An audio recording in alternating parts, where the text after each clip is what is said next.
Je suis Marcel Agnagué et je suis chargé du développement des services sociaux et point focal de la stratégie environnementale dans l'institution de microfinance sociale Asile Solidarité. Je suis aussi auteur de 2 livres, à savoir le recueil de poèmes Parlons-en et puis la pièce théâtrale Feu de brousse.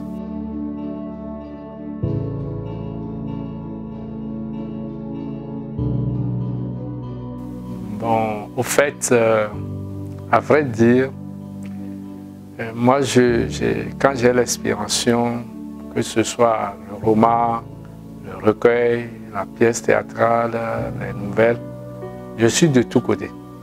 Je n'ai pas un genre engagé dans un genre. Sinon, moi, dès que l'inspiration vient, si je veux le faire, l'écrire en roman, ou bien en nouvelle, en pièce théâtrale, ou bien en recueil de poèmes, c'est ce que je fais. Sinon, je ne suis pas engagé dans un genre.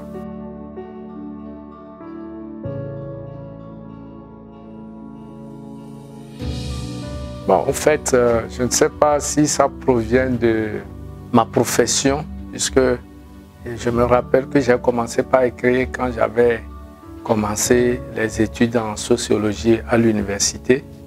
Et ce qui fait que beaucoup de mes œuvres sont des œuvres tellement engagées. Engagées pour chercher le bien-être de l'humanité. C'est ce que j'ai constaté. Et depuis mes formations à l'université jusqu'à aujourd'hui, je suis toujours dans le domaine social. Et même mes œuvres qui sont inédites, quand on les prend, ce sont des œuvres engagées pour la cause de l'humanité. Mes œuvres aussi sont engagées pour attirer l'attention de l'humanité sur les dangers qui se présentent à nous chaque jour. Non pas seulement parler de ces dangers, parler de ces problèmes de la société, mais plutôt proposer aussi des solutions. Donc quand vous lisez beaucoup de mes écrits, vous allez constater que au même moment que je suis en train d'écrire, je propose aussi des solutions aux êtres humains pour pouvoir arriver à surmonter leurs problèmes. Et voilà ce qui, même quand vous prenez mes poèmes, quand vous prenez ma pièce théâtrale, il y a d'autres œuvres qui ne sont pas encore éditées, quand vous prenez mes recueils, le roman que j'avais commencé par écrire, que j'avais laissé, ce sont des œuvres vraiment engagées pour corriger les maux dans la société, pour amener l'humanité à s'épanouir et à vivre bien et à sauvegarder ses acquis pour toujours.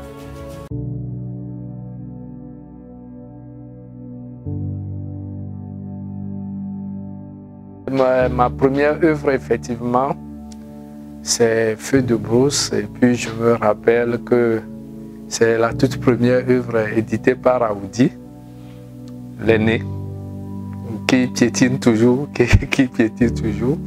mais ça arrivera. L'œuvre parle, le feu, c'est le sida. Parce que je l'avais écrit au moment où le sida faisait rage, au moment où les organisations internationales un peu partout dans le monde, on sensibilisait la population, on attirait l'attention de la population sur ce mal du siècle. Et je l'avais vraiment écrit d'une manière engagée. Parce que j'avais parlé de comment on peut être infecté, de comment, quand on est infecté, de comment on doit avoir le courage pour se dépister et après le dépistage, suivre les conseils, continuer les traitements pour prolonger sa vie sur cette terre. Donc, et puis, quand vous lisez même cette pièce, ce feu, il faut l'éteindre.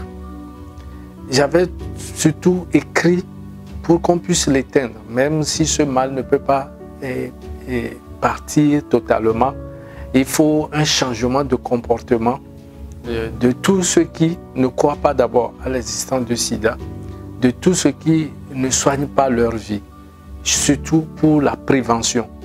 Donc ce feu, c'est le feu du sida. Le feu du sida qui se contamine rapidement à travers les rapports sexuels hors conjugal ou bien les rapports sexuels entre les jeunes qui ne sont pas encore mariés. Et puis, ce feu, c'est que quand ça commence par deux personnes qui ne sont pas, qui ne mènent pas une vie sérieuse et qui font de vagabondage sexuel, continuent par contaminer d'autres, jusqu'à ce que un grand nombre sera contaminé. Voilà pourquoi j'ai titré ça le feu de brousse. Et puis, c'est ce que j'ai dit, avec les conseils, avec les mesures préventives. Et voilà. Maintenant, aujourd'hui, nous voyons que aujourd'hui, il n'y a pas des organisations, il n'y a plus de sensibilisation à la population pour leur parler encore de sida. Mais ce que je sais par rapport à mon travail actuel, c'est que le mal là existe toujours. Le mal là existe. Le sida existe bel et bien. Il y a les centres de prise en charge sont toujours là. Les fils actifs de ceux qui sont contaminés. Quand vous allez dans les centres de prise en charge, il y a toujours ça. Avant, au début, tous ceux qui sont infectés, ils prenaient des médicaments. Ils se soignaient gratuitement. Mais aujourd'hui, ce n'est pas aussi gratuit comme ça. Quand vous allez dans les centres de prise en charge, toi-même, tu dois avoir de l'argent, même si on doit t'accompagner, même si on doit t'aider pour certains médicaments, le reste, tu dois le chercher toi-même. Maintenant, on voit que le sida est pris comme toute autre maladie infectieuse. Et puis après, il n'y a plus de sensibilisation et autres. Et puis finalement, les gens continuent par se contaminer. Et même si les gens prennent des médicaments, nous ne devons pas oublier quelque chose. C'est-à-dire que ta capacité, ta vie est diminuée quelque part. Parce que d'abord, souvent tu tombes malade, même si tu prends des médicaments, tu seras en bonne forme. Donc tu vas toujours travailler, mais tu es plus fragile que celui qui n'est pas infecté. Et maintenant, tu es obligé de prendre ces médicaments chaque fois. Donc moi, c'est vrai aujourd'hui que le sida n'est plus crié aujourd'hui comme par le passé, mais je voudrais à travers cette interview appeler encore l'humanité à savoir que le mal existe, que les gens continuent par s'infecter, même s'il y a des traitements et qu'on peut prendre ça comme n'importe quelle maladie. Il est important qu'on sensibilise encore à la prévention et que s'il n'y a pas mariage, s'il n'y a pas test, de rappeler surtout à la jeunesse de prendre soin d'eux-mêmes et de ne pas se laisser à n'importe quelle aventure sexuelle. Et c'est très important. Quand nous prenons mon recueil de poèmes « Parlons-en », j'avais dit que tout ce que j'écris m'amène à parler à la société. C'est des mots, c'est des problèmes que j'ai ciblés dans la société. Et c'est de ces problèmes dont j'ai parlé à l'humanité, à l'homme, pour lui dire, nous devons parler. Par exemple, l'ivrogne. Par exemple, quand vous prenez le recueil L'ivrogne, quand vous prenez l'ivrogne, se saouler, perdre son argent chaque fois, à boire, à diminuer ses capacités. Ce n'est pas bien. Il faut qu'on en parle. Voilà, il faut qu'on en parle.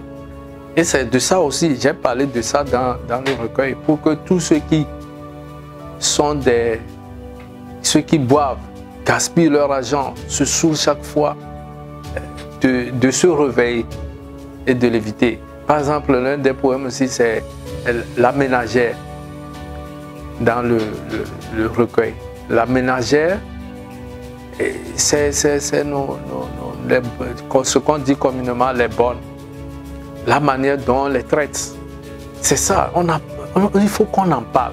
Il faut qu'on change de comportement. Même si vous avez une ménagère avec vous, vous devez traiter la ménagère comme votre enfant. J'en ai parlé de ça. J'en ai parlé de beaucoup de choses dans ce recueil. Parlons-en.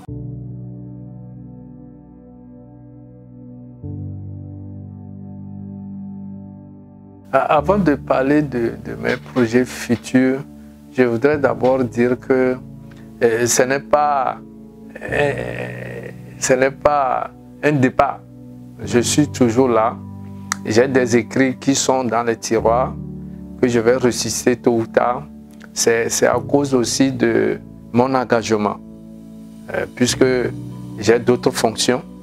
J'ai d'autres fonctions qui me permettent aussi de travailler pour la société, d'accompagner les personnes vulnérables. C'est ça qui a pris beaucoup de mes temps, beaucoup de mes années. Mais je sais que tant que Dieu me prête vie, tôt ou tard, je vais ressusciter encore ces œuvres inédites.